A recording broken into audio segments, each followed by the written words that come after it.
जय Hind. Mission JRF परिवार में आप सभी का स्वागत है। कैसे हैं आप लोग? उम्मीद करते हैं कि सब लोग सकुशल मंगल होंगे, अपने माता पिता का सेवा कर रहे होंगे। आज हम लोग एक टोकरी भर मिट्टी कहानी को देखने वाले हैं। अभी तक हमारी दो कहानी हो चुकी है, चंद्रदेव से मेरी बातें, दुलाई वाली। आज हम लोग एक टोकरी भर मिट्टी देखने वाले हैं। एक टोकरी भर मिट्टी माधवराव संप्रे के द्वारा लिखा गया यह कहानी है। जैसे कि हर बार हम किसी कवि के विषय में देखते हैं, क्योंकि उनकी लिखी रचना हो तो उनसे संबंधित सारी बातें जानकारी होनी चाहिए, क्योंकि ज़्यादातर प्रश्न वहाँ भी आजकल पूछ दिए जाते हैं।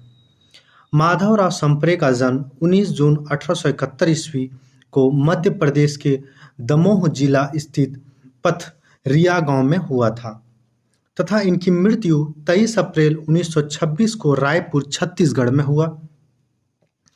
माधवराव संप्रे जी की प्राथमिक शिक्षा बिलासपुर मैट्रिक शासकीय विद्यालय से रायपुर से संपन्न हुई।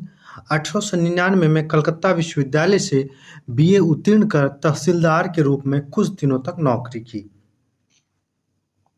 माधवराव संप्रे जी बिलासपुर के एक छोटे से गांव पेड़ा छत्तीसगढ़ मित्र नामक मासिक पत्रिका निकाली।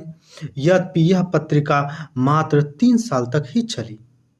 माधवराव संप्रेषण जी ने लोकमान्य तिलक के मराठी केसरी, एक पत्रिका निकलते थे लोकमान्य तिलक के द्वारा, केसरी पत्रिका, यहाँ हिंद केसरी नाम से छापना शुरू किया।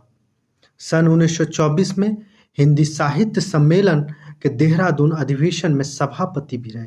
यानी कि 1924 हिंदी साहित्य सम्मेलन देहरादून अधिवेशन के सभापति कौन थे? तो माधवराव संप्रे थे। माधवराव संप्रे 1921 ईस्वी में रायपुर में राष्ट्रीय विद्यालय की स्थापना की और साथ ही जानकी देवी महिला पाठशाला की भी स्थापना की। कहा जाता है कि यह दोनों विद्यालय आज भी चल रहे हैं। अब माधवराव संप्रे से शिक्षा के विषय में इनका कुछ विचार है। शिक्षा को लेकर के ये क्या कहते हैं? कहते हैं कि मैं महाराष्ट्री हूँ, पर हिंदी के विषय में मुझे उतनी ही अभिमान है जितना कि किसी हिंदी भाषी को हो सकता है। जिस शिक्षा से स्वाभिमान की वृत्ति जागृत नहीं होती, वह शिक्षा किसी काम का नहीं। कहानी से संबंधित कुछ महत्वपूर्ण बिंदु है, हम लोग उसको देखेंगे। माधवराव संप्रे की कहानी एक टोकरी भर मिट्टी का प्रकाशन 1901 ईस्वी में छत्तीसगढ़ मित्र पत्रिका अप्रैल अंक में हुआ था।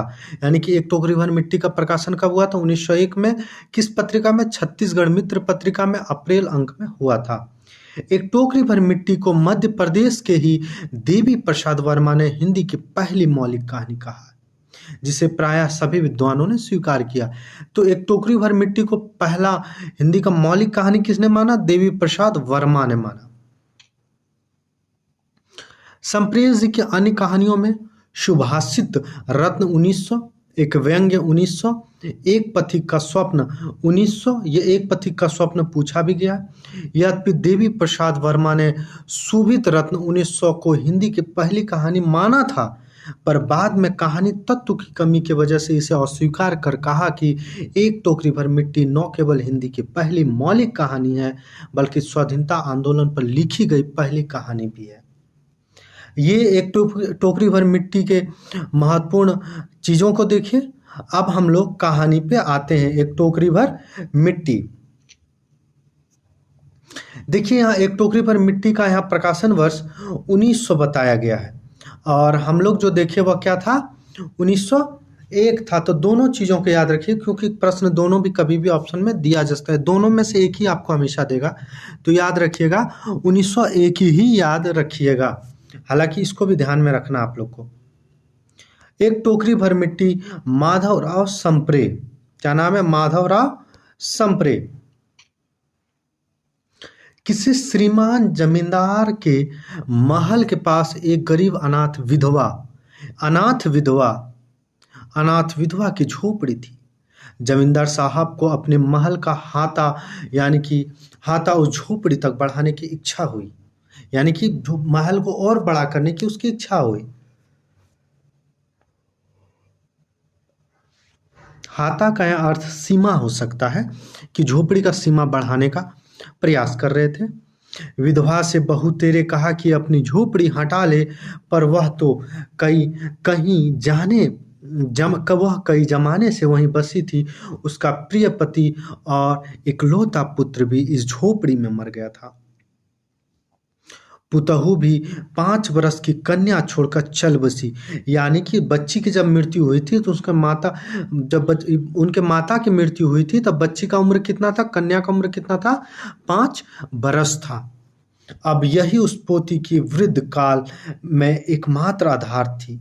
जब उसे अपनी पूर्ण स्थिति की याद आ जाती है तो मारे दुख की फुट फुट रोने लगती है। जब से उसने श्रीमान की झोपड़ी की इच्छा का हाल सुना तब से वह मृत प्राय हो गई थी। उस झोपड़ी में उसका मन लग गया था कि बिना मरे वहां से वह निकलना नहीं चाहती थी। श्रीमान के सब प्रयत्न निष्फल हुए। तब वे अपने जमींदारी चाल चलने लगे। बाल के खाल, एक यहाँ कहावत है, बाल का खाल निकालने वाले वकीलों की थैली गर्म कर उन्हें अदालत से झोपड़ी पर अपना कब्जा करा लिया और विधवा को वहां से निकाल दिया। बेचारी अनाथ तो थी ही, पर पास पड़ोस में कहीं जाकर रहने लगी। एक दिन श्रीमान उस झोपड़ी के आसपास टहल रहे थे और लोगों को काम बतला रहे थे। वह विधवा हाथ में एक टोकरी लेकर वहां पहुंचे। श्रीमान ने उसको देखते ही अपने नौकरों से कहा, उसे यहाँ से हटा दो। पर वह गिड़गिड़ा कर बोली, महाराज, अब तो यह झोपड़ी तुम्हारी ही हो गई है, मैं उसे लेने नहीं आई हूँ। महाराज क्षमा करें, तो एक विनती है। जमींदार साहब के सिर हिलाने पर उसने कहा, जब से यह झोपड़ी टूटी छूटी है तब से मेरी पोती ने खाना पीना छोड़ दिया है। मैंने बहुत कुछ समझाया पर वह नहीं मानती। यही कहा करती है कि अगर अपने घर चल, वहीं रोटी खाऊंगी। अब मैंने यह सोचा कि इस झोपड़ी में से एक टोकरी भर मिट्टी लेकर उसी का चूल्हा बनाकर रोटी पकाऊंगी।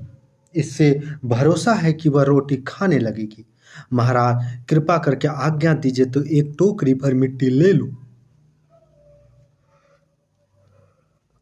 श्रीमान ने आज्ञा दे दी। विधवा झोपड़ी के भीतर गई। वहां जाते ही उसे पुरानी बातों का स्मरण हुआ और उसे उसकी आंखें आंसू की धारा बहने लगी। अपनी आंतरिक दुख को किसी तरह संभाल कर उसने अपनी टोकरी मिट्टी से भर ली और हाथों से उठाकर बाहर ले आई। फिर हाथ जोड़कर श्रीमान से प्रार्थना करने लगी, महाराज कृपा करके इस टोकरी को जरा हाथ लगाइए, इससे कि मैं उसे अपने सिर पर धर लूं।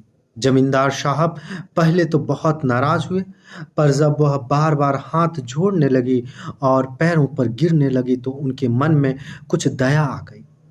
किसी नौकर से न कहकर आप ही स्वयं टोकरी उठाने आगे बढ़े।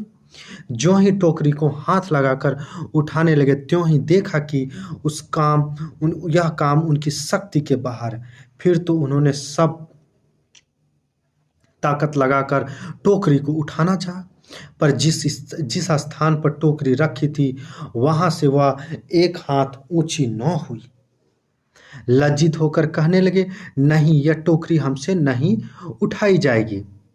यह सुनकर विधवा ने कहा, महाराज नाराज न हो, आपसे एक टोकरी भर मिट्टी नहीं उठाई जाती। इस झोपड़ी में तो हजारों टोकरियां मिट्टी पड़ी है, उसका भार आप जन भर क्यों कर उठा सकेंगे? आप ही इस बात पर विचार कीजिए। जमींदार साहब धन मद से गर्वित हो अपना कर्तव्य भूल गए थे। इस विधवा के उपयुक्त वचन सुनते ही उनकी आंखें खुल गई। कृत कर्म के पश्चाताप कर उन्होंने विधवा से क्षमा मांगी और उसकी झोपड़ी वापस कर दी। और एक टोकरी भर कहानी यहाँ खत्म हो जाता है।